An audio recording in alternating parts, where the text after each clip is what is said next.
Assalamualaikum warahmatullahi wabarakatuh. Om Swastiastu dan selamat pagi. Ya anak-anak, hari ini kita akan mempelajari tema 1 dalam pembelajaran 4 di halaman 37 dan pembelajaran 5. Ya, sebelum itu marilah kita berdoa sesuai dengan agama kita masing-masing. Berdoa dimulai. Selesai. Dan kemudian untuk mengisi daftar hadir, kalian ketik di kolom komentar ya dengan format ya. Ini ada contohnya. Andika Pratama dalam kurung Senin 26 Juli 2021. Oke, baik, pada pembahasan kali ini kita akan bahas tentang ide pokok dan kalimat pengembang. Oke, baik, mari kita bahas satu persatu. Oke, yang pertama itu adalah ide pokok ya. Ide pokok adalah gagasan atau ide yang menjadi pokok atau pikiran utama dalam mengembangkan paragraf suatu bacaan. Ya, jadi ide pokok adalah inti bahasan dari suatu paragraf ya. Jadi kalian harus ingat, ide pokok adalah inti bahasan ya dalam suatu paragraf. Oke, kemudian gagasan pokok atau ide pokok itu dapat dilihat pada kalimat utama. Kalimat utama biasanya terletak pada bagian awal atau bagian akhir. Kalimat utama yang terletak pada bagian akhir paragraf itu biasanya diikuti dengan kata-kata ya, seperti oleh karena itu, oleh sebab itu, jadi, dan dengan demikian ya. Jadi kalau ada ide pokok di akhir paragraf itu biasanya dimulai ya dengan kata-kata seperti oleh karena itu, oleh sebab itu, jadi, dan dengan demikian. Ya, jadi kalian juga harus ingat ya, gagasan pokok itu atau kalimat utama ya, ide pokok biasanya terletak pada bagian awal atau bagian akhir dari sebuah paragraf ya. Oke, kemudian kita masuk di kalimat pengembang ya. Kalimat pengembang adalah uraian atau tambahan informasi yang mendukung ide pokok ya. Kalimat penggembang atau gagasan pendukung berupa kalimat-kalimat penjelas yang memberi tambahan untuk gagasan utama. Ya, jadi kalimat pengembang ini biasanya itu masih berhubungan dengan ide pokoknya ya. Kalimat pengembang itu bisa berada di belakang ide pokok atau sebelum ide pokok tersebut ya. Itu letaknya ya.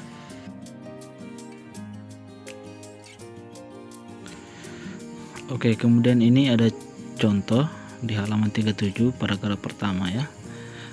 Di sini ada 3 kalimat ya. Kalimat pertama itu gotong royong merupakan modal dasar bagi terciptanya suasana kemasyarakatan yang harmonis. Kemudian kalimat kedua, mengapa demikian? Karena dengan bergotong royong masyarakat akan sering melakukan silaturahmi dan kerjasama sehingga terjadilah solidaritas. Kemudian kalimat ketiga, seiring dengan munculnya rasa solidaritas inilah akan muncul juga rasa empati dan simpati di antara masyarakat yang akan mempererat dan memperkuat hubungan masyarakat. Ya, sekarang kita mencari di mana ide pokoknya. Ide pokok itu biasanya berada di awal atau di akhir paragraf.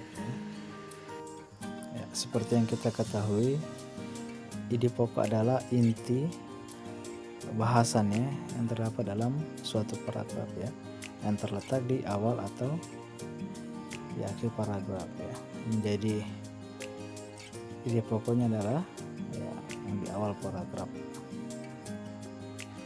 Ya, kemudian kalimat pengembangnya itu bisa berada di belakang ide pokok atau sebelum ide pokok ya. Jadi kalimat pengembang itu kalimat yang menambahkan informasi dari ide pokok ya. Jadi kalimat pengembangnya terletak di kalimat kedua ya. Mengapa demikian? Karena dengan bergotong royong masyarakat akan sering melakukan silaturahmi dan kerjasama sehingga terjadilah solidaritas. Oke, pembelajaran selanjutnya di pembelajaran 5. Di sini di bawah kandang kelinci Edo melihat seekor siput yang sedang berjalan perlahan. Edo pun mengambilnya.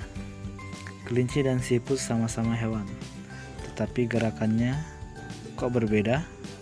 Kelinci bergerak lincah, berlari dan meloncat, sedangkan siput bergerak sangat pelan. Mengapa bisa begitu? Gumam Edo penasaran ya. Mari kita mengamati kedua hewan ya, kelinci dan siput. Perbedaan pertama adalah ya, kelinci itu adalah termasuk hewan vertebrata ya, artinya memiliki tulang belakang. Sedangkan siput itu termasuk hewan avertebrata ya, artinya hewan yang tidak memiliki tulang belakang ya. Itu salah satu perbedaan dari kedua hewan ini.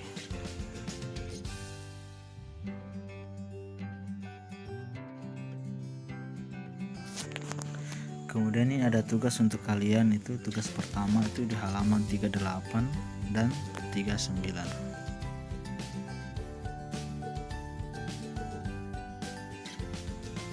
Dan kemudian tugas 2 itu di halaman 42 dan 43. Dan tugas 3 itu di halaman 46.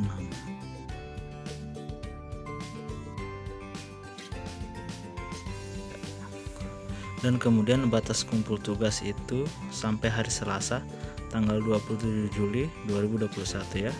Kemudian tugasnya itu dikirim ke nomor WA Pak Guru langsung ya, jangan di grup. Oke. Ya, kemudian jika kalian kurang jelas, kalian bisa mengulang video ini ya, dan bisa bertanya lewat WhatsApp grup ya. Oke, baik anak-anak, demikianlah pembelajaran kita hari ini. Kurang dan lebihnya mohon dimaafkan. Assalamualaikum warahmatullahi wabarakatuh. Om Swastiastu dan selamat pagi.